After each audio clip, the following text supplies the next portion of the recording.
Can I read the report? Yeah. Maybe they didn't want us to. I didn't read the whole report. But no, we do, Tom, we do get calls about you. Oh, I'm sure. So I'm sure. it doesn't pertain to you. It Maybe if you work for a media outlet. You know that First Amendment says everyone's press, right? You don't need like a card that says.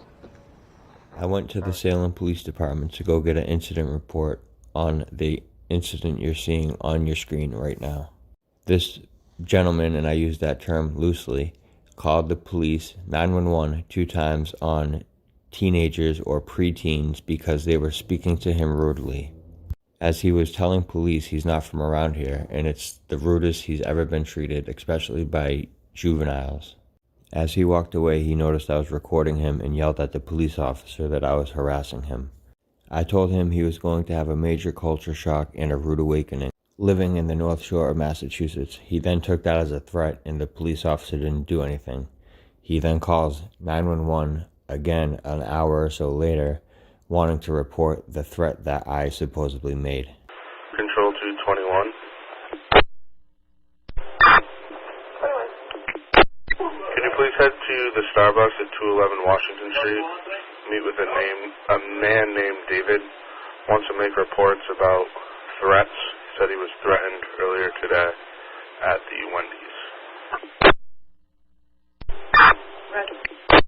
I have put in public records requests for all 911 calls and radio transmissions, so that will be released at a later time.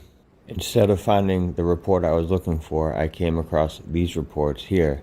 It was from the Essex County Craftsman video that I did. They put in a police report that I, myself, was harassing this company while they were getting phone calls because of the video I published.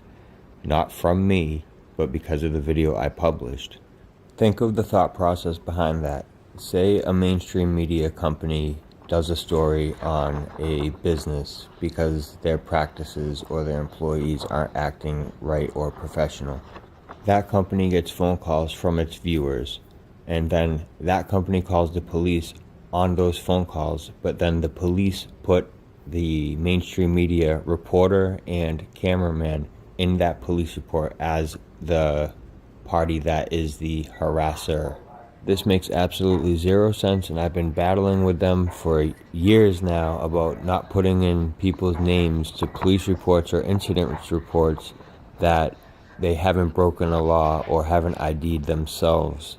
Listen to how Captain Berube explains or cop-splains himself about why they put names in the police reports. And also I ask about getting footage from the booking area because I have got a couple messages and or in person such as questionable behavior, like handcuffed people being hit with batons and leaving there very bruised up. He explains I wouldn't really need that for any purpose and kind of chuckles when I say I'm doing an investigative report on some things that I've heard. And he says, well, I'm not mainstream media. Just listen to everything. Let me know what you think in the comment section down below. I appreciate all your support. Make sure you go to my backup channel and subscribe. Much love, respect, and appreciation.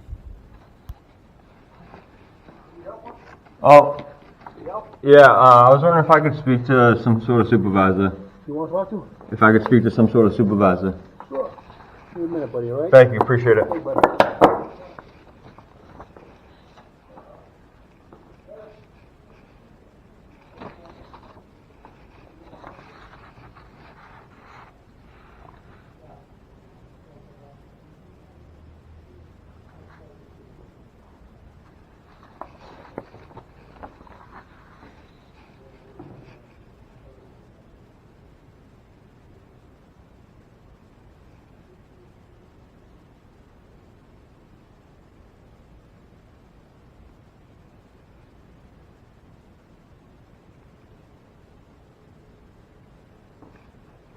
Hey, how you doing?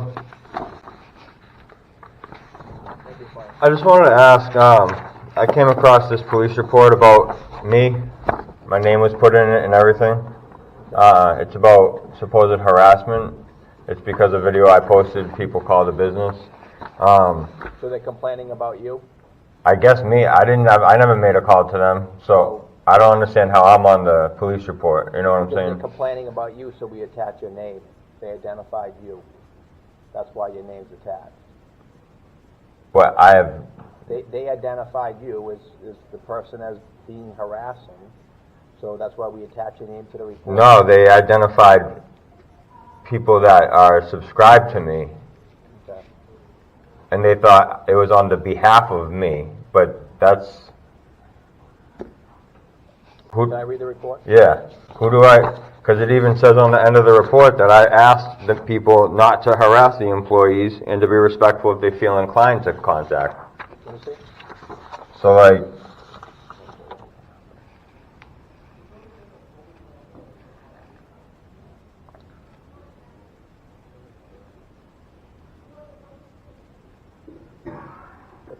It says they had a verbal altercation with you. 2 of their employees. Yeah. Yeah. That's why they're the ones that are reporting it. Sarah. No, Sarah is. The 2 employees aren't. Okay. They were describing what was in the video. But it pertains to you. That's why your name's attached. That's why. I don't see how... There's no harassment either. I mean... Well, that's why it's just a report. So that's right? what... It's a report, and they identified you as having a verbal altercation with some of their employees, so that's why your name's attached. Because you're one of the involved parties. And we attach... All right, but... It's standard operating procedures, like when we take a report, involved people go into the report. He says all people go into the report, yet the report proves that he's not telling the truth because the 2 gentlemen that I got into that verbal altercation with are not on that report. It's the woman that answers the phones because they're calling about harassing phone calls, not the incident of the verbal altercation. Also, in the actual report I was looking for, I was not named and I was on scene and the gentleman pointed me out. Only 1 out of the 2 reports is signed off by a supervising lieutenant, and the one that's signed off is the one that does not name me. So which is it? Is he lying? Is it standard operating procedure? Or does the other lieutenant not know what he's talking about? Would nobody try to contact me? That they wouldn't contact the other party to see if... I don't know if they didn't feel the need to, because based on they know your videos. Because, they didn't want, maybe they didn't want us to. I didn't read the whole report, but they didn't want us to. I didn't read the whole report, but they didn't want us to.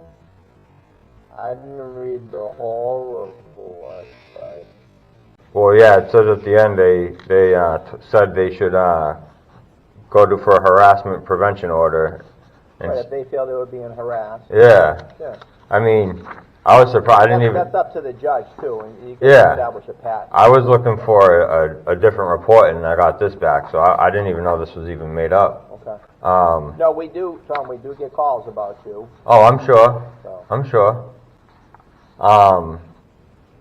And I always tell my people, I'm like, if you feel like, I only probably agree with them calling public, like you guys, you know, if an officer's acting out of whack, but, all right. Okay, thanks, Tom. All right. Have a good day. One more thing.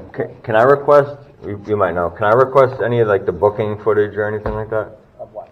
Like, when someone's getting booked? What, The video footage back there? what would be your...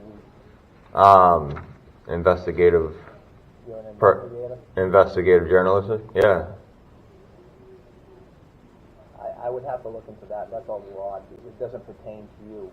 It, If you work for a media outlet. I am a media outlet. You are? Yeah, freedom of press is First Amendment. Everyone is.